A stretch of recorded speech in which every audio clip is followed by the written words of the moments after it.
All right, so Tierra Marie has a conversation with Brian Michael Cox, who's one of the biggest R&B producers in the industry. He's produced songs. I can tell you the songs that he's produced. He's produced Mary J. Blige's "Be Without You." He's produced Monica's "Love All Over Me." He's produced a lot of songs. There's so many to name at one time. So she goes to meet with him, and he actually worked on her first album, and he did a song on her first album, which was called "Phone Booth," which was one of my favorite fucking songs off her first album. And she apparently wants to get back into the industry and get her career back on track, but because of the things that she's dealt with over the last few years, she feels like she doesn't have that. Now, a lot of people was on Twitter saying that she might as well hang it up because she ain't going nowhere, and after all these years she ain't popped in all this time, so she ain't going nowhere. Let me tell y'all something. Granted, it's been 11 years since her first album. That's granted. It is. That's granted. But we can't say that she hasn't had a hit since then. I mean, yeah, she had Make Her Feel Good. That was her first hit. But then 5 years later, she had Sponsor. So that was just 6 years ago that she had another hit. So it's not too far-fetched to say that with the right look, the right music, that she can have a comeback. I mean, let's just be real. I don't like this motherfucking bitch, period, but I'm going to give her her props.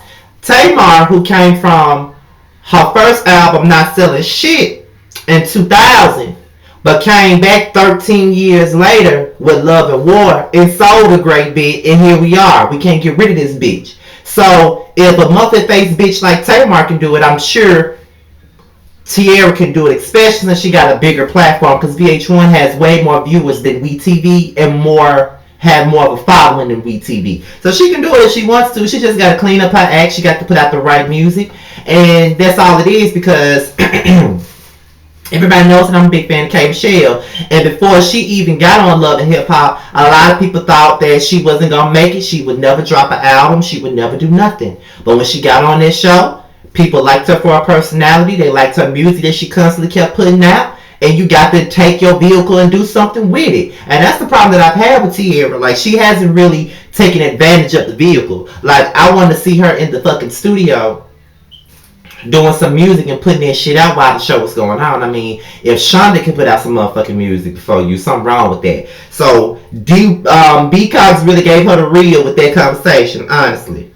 So A1 and Lyrica, they move in together after they got married, and like I said, I like them together. Although they're sweet and bubbly and kid friendly, I like them. You know what I'm saying? I really do. But they're gonna have a housewarming party.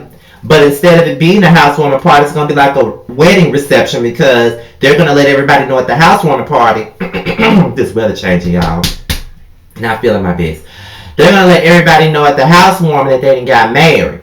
So Lyrica's worried about what Lyrica G got to say about the situation, because she always wanted to be a part of her wedding of whoever it was that she married. You know what I'm saying? So she's having a hard time with it, but at the end of the day, that's what it is. So it's Nickys birthday, and Tierra invites Shonda and Nikki out for some drinks, and she invites her old tag along with her. And apparently, if y'all didn't know, Tierra had caught a case in headlines. She apparently fucked up a Uber or something like that. Now, she said that she didn't take no damn plea deal. They go on the trial about the situation because she feel like she didn't do shit. According to the news, her ass fucked this damn Uber. Now, that was a damn mess, Tierra. Now, you know you wrong for that. You ain't have to fight the motherfucking Uber. Like, what you fighting Uber for? Like, she done got charged with assault and petty theft. But she's saying that she ain't did shit. Now, what you had to do something, because what was the situation, Tierra? Like, what was you even involved in the situation with this motherfucking Uber anyway? Like, what the fuck happened? You know what I mean? Child, I don't understand. But, you know, Nikki said that Tierra has a temper, and when she drinks, it flares up. And sometimes that makes her afraid to fuck with her like that. And that's why she's kept her distance. So, you know what I'm saying? That's just the reality of the situation when it comes down to Tierra and her temper. And she's scared when she starts drinking and shit. So then, here's A1 and Lyrica's reception. They have their reception. And everybody is there having a good time. And then, you know, Lyrica makes the announcement to say, you know, here's our house together as husband and wife. They are so excited to be husband and wife. But as soon as they say they were husband and wife, Lyrica G took a drink and she threw it on the ground.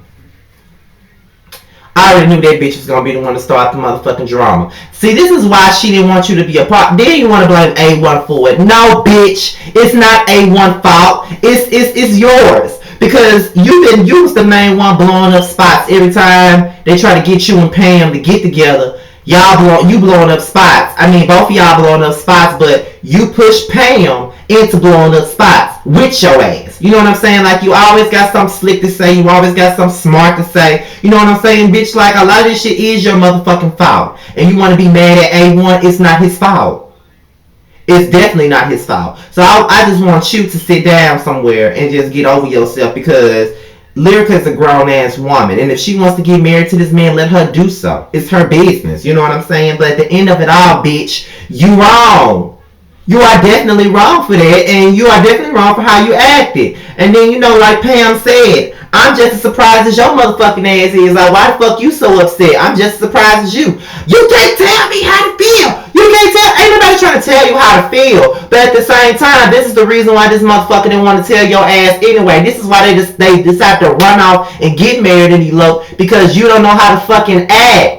And it's funny how Pam is the only one that's receiving the information well, when this is the bitch that I didn't even like at first. But it's clear to me that your motherfucking ass is the reason for all the motherfucking problems, bitch, and I'm tired of your ass. Go somewhere and sit the fuck down. Everything ain't about you. Everything is not about your ass. So have several motherfucking seats on that. Like, you piss me off with that. She making it all about her. How could you do this to me? How could you do that to them? You the reason why they decided to run off and do the shit that they did in the first place. I mean, really. Bitch, please. So then, it's Brandis' birthday, and I see Nia and Princess came to support, and Max is visibly not there. So she's like, I mean, I understand that Max is mad with me, but I cannot believe that he would miss our son's birthday party. And all the while she's doing all that dog ass crying, you know, Max shows up. And he's here for his son's birthday party. And, you know, Brandy apologizes to him. And she basically said that she wants to make their marriage work. She wants him to come home and all of that. So then he says, well, how about this? I'll just come home then. And, you know, they agreed that he would come home, and they hug it out, and they do what it do with the situation. So apparently Max is coming home and all of that. So that's it for that birthday party. So then, there's an event that Nikki is having, and all of a sudden, Rosa decides that she wants to come in with another bitch. So, my thing about it is, Rosa, why are you mad? Why are you mad? Like, you trying to piss Nikki off or whatever? Like, why are you so fucking mad? Why are you mad, bitch? Like, you doing your best to get next to this girl and all of that stuff. And, she just, I mean, I just don't like Rosa at all. Like, she just, I mean, I didn't even know her before this show, but looking at the show, I don't like this motherfucking bitch, period. Like, who the fuck does she think she is? Like, she coming in trying to sabotage some shit, trying to piss Nikki off and all that shit, only to make herself look fucking stupid. And her woman was looking at Nikki and her fake breasts. She really was. But, child, I don't even know why I decided to talk about that scene. That shit didn't seem to do shit for me. Ray J apologized to Princess at this event that he's having, and I see Nia and Soulja Boy were still together at that point. So, you know, they there to support, and Princess was like, well, if you don't want to deal with the wedding planning, how about we get married right now, right here? She brings this whole wedding person here, and that just made Ray J stop right in his track. He decided he's going to be there for her 5,000%. He's going to be there every step of the way for the wedding.